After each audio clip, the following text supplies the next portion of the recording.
So as I said, throughout this year of 2018, we've been reading the Gospel of Mark.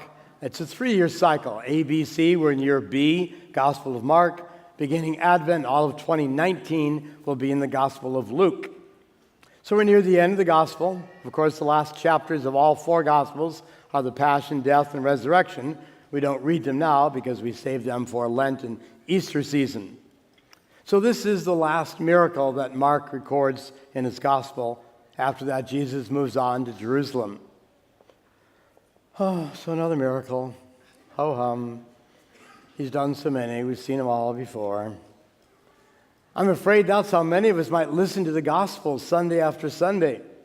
If you've been Catholic all your life like me, 52 Sundays a year, add in a half a dozen holy days, multiply that by the number of years old you are, and you've been listening to these Gospels hundreds and hundreds and hundreds of times, it's easy to think why they could go in one ear and out the other.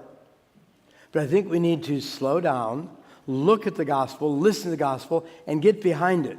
Yes, it was an historical event. It happened 2,000 years ago. Jesus gave Bartimaeus his sight back. But what's behind that? What did Mark want us to know? One of my least favorite subjects at high school when I was a student at Gorman was English literature interpretation. So we had to interpret, English literature. I remember a Shakespeare assignment, and I interpreted, and the teacher said, "That's wrong." "What do you mean it's wrong? It's my interpretation." She said, "Your interpretation is wrong, mine's right." Okay, goody. So I didn't like doing that, but I'm going to do that tonight to this gospel because we'd have to get behind it. And I'm going to take it in 3 parts, 3 different individuals or groups. First of all, the crowd, then Bartimaeus, and then Jesus. The crowd. They did not treat handicapped people very well back then, 2,000 years ago. We don't know if this man, Bartimaeus, was blind all his life. Maybe he was a young man and was struck blind. Maybe he had some kind of accident as an adult, became blind. But he was now a beggar, meaning he couldn't get a job.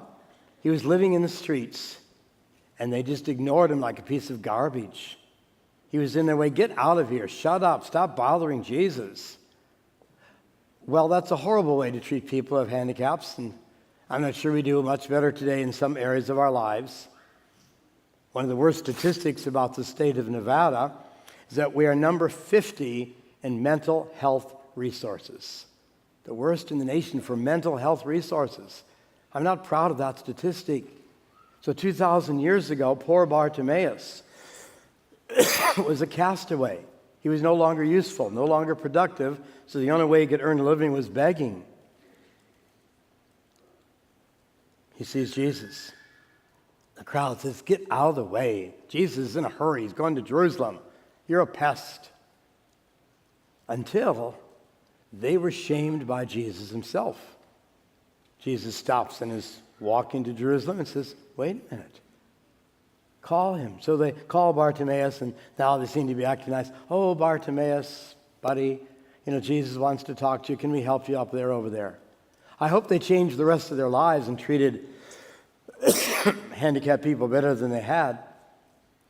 See, a lot of times we treat people who are different than ourselves as something wrong with them. Think about homeless people.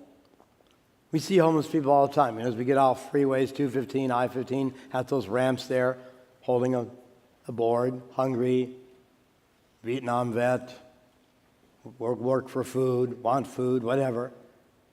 Sometimes we think, he looks pretty healthy. He's just lazy. What's he doing? I think we have to be slow to judge.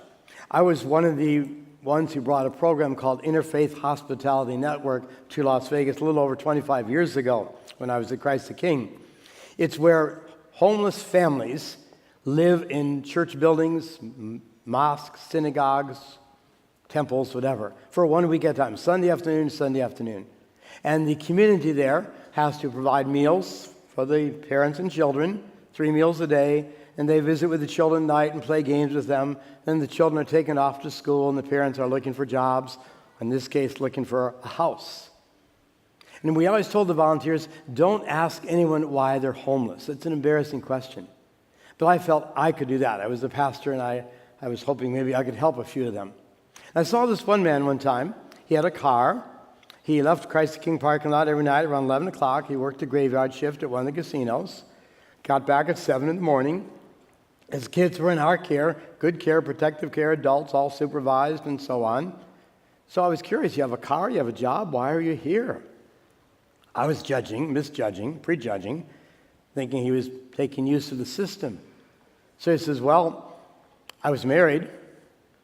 My wife left me and the kids, went off with another man, and she took 60% of our salary away, over half.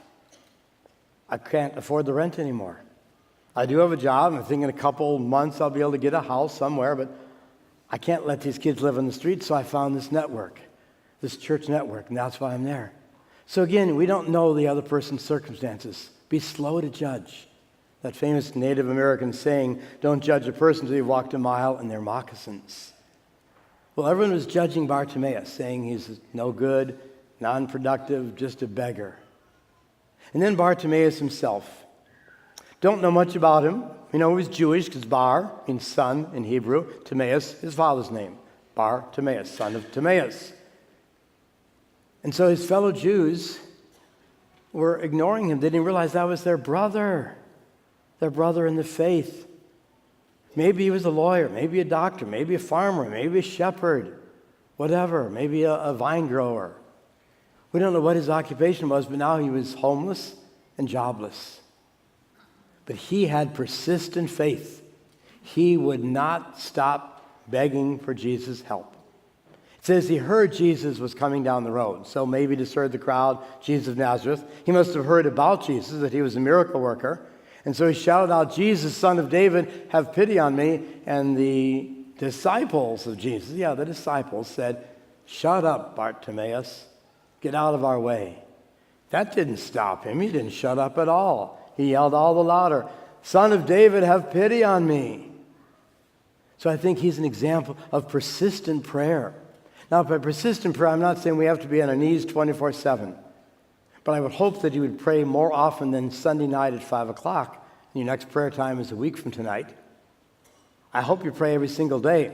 Maybe you've heard that cute little saying, 7 days without prayer makes 1 week. How do you spell week? We need prayer. We need constant prayer. If you only pray when you're in trouble, that's okay. God will take you. God will take you any way you get to God. He said, ask and you receive, knock and the door will be open, seek and you'll find. But, I kind of question that relationship. Maybe some of you have a friend who only calls you when they need help. They need to borrow money, need help to move. The rest of the time, they ignore you. Not on their social list. You never have fun with them. You begin to question, is this a real friendship? Well, thank God, God doesn't question us, but I would hope that we'd have a better relationship with God than God just being our panic button. I hope God is your friend. Talk to him every day and be persistent in your prayer, constant in your prayer. I'm not saying kind of bang on God's door and get God so irritable that he finally gives you what you want.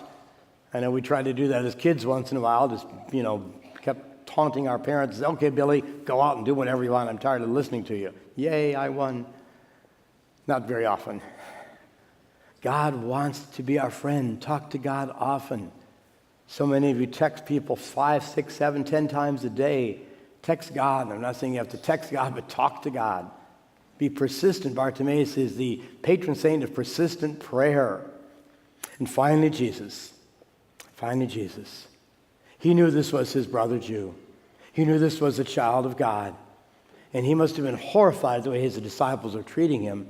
So he did what I was taught to do at St. Joseph's School here in Las Vegas, Catholic grade school, now closed. Stop, look, and listen. We were told when we come to an intersection to stop, look, and listen to make sure that we were safe crossing the street. That's what Jesus did. He was walking to Jerusalem, and he stopped. He saw Bartimaeus there. He looked at him, saw he was blind, a beggar, and then he listened to him. What do you want me to do for you? Master, I want to see. Okay. Stop, look, and listen. We need to do that ourselves. We need to stop, look, and listen to people in our lives. Going to school tomorrow, going to work tomorrow. You can tell when someone at work, at school, isn't having a good day. Their face is sad. They don't talk as much as they do. Is there something wrong? You say, well, that's their problem. I got mine. No. Stop, look, listen. Maybe you're the friend they need. Same thing in your neighborhood. You know some of your neighbors, and all of a sudden something's wrong, and why not go over there? Can I help you? Is everything okay? I heard your husband's in surgery. Whatever. Stop, look, listen. And that stop, look, and listen challenge may be as close as someone in your own home. It might be your spouse. That you don't spend enough time just talking to each other. Is your marriage as strong as it should be or could be or used to be? Maybe you stopped looking and listening. Slow down. We live in a busy world. We live in a busy city. We are busy people, many of us. Slow down. Stop, look, and listen, and then react. That's what Jesus did. He stopped. He gave this man the attention he needed, Bartimaeus. He listened to his prayer. He looked at his condition, and then he cured him. Now, we are not miracle workers. We're not healers, but we can bring light into people's lives. There's nothing more lonely than a student new at school. I think that's one of the worst transitions a young person can have. Move to a new city or a new part of town and go to a new school, and you know nobody. That's really difficult. I realize parents have to move at times. Jobs take them out of the country or out of the state. Difficult. But I've heard about students, and I've seen them sitting all alone in the lunchroom. I've heard some students eat their lunch in the restroom because they don't want to be seen as a loner, as a misfit. Stop, look, and listen. Go up to that student. Welcome to this high school. Let's have lunch together. Where'd you come from? What do you do? Are you playing any sports? Do you play music? Whatever. Stop, look, and listen. And if we stop, look, and listen in our home, in our neighborhoods, in our school and workplaces, we can change people's lives.